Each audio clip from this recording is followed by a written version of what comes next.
L'élément chimique lithium est utilisé, entre autres, dans les batteries de téléphones portables. Grâce à la classification périodique, nous pouvons retrouver son symbole chimique qui est Li, ainsi que son numéro atomique 3. Ce numéro atomique signifie que l'atome de lithium possède 3 protons.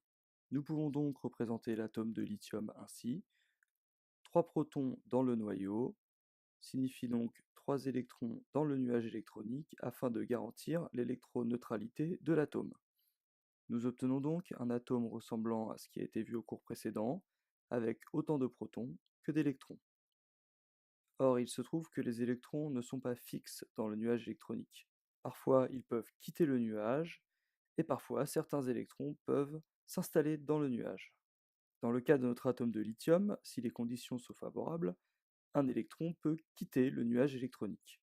Nous nous retrouvons maintenant avec un objet qui possède toujours 3 protons, mais seulement 2 électrons. Il n'est plus électriquement neutre car il possède une charge positive en trop. Il ne peut donc plus s'agir d'un atome, il s'agit d'un ion. Dans notre cas, l'ion lithium, puisqu'il provient de l'atome de lithium, précisons tout de suite que son symbole est Li+. Voyons maintenant comment retrouver le symbole de l'ion. Le symbole de l'ion est constitué de 2 parties. La première correspondant au symbole de l'atome qui a formé l'ion, ici par exemple cuivre Cu. La deuxième partie représente la charge de l'ion, ici 2+.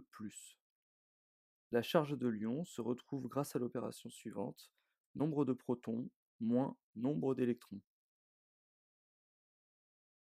Dans le cas de l'ion lithium sur lequel nous avons commencé la vidéo, il possède 3 protons et 2 électrons.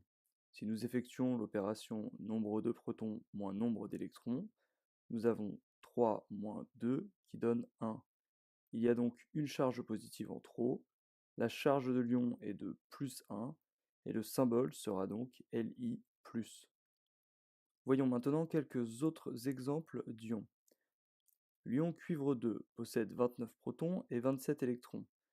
Pour retrouver sa charge, nous faisons donc 29 moins 27, ce qui nous donne 2. Son symbole sera donc Cu2+, car il possède 2 charges positives en trop. Dans le cas de l'ion chlorure, il possède 17 protons, 18 électrons.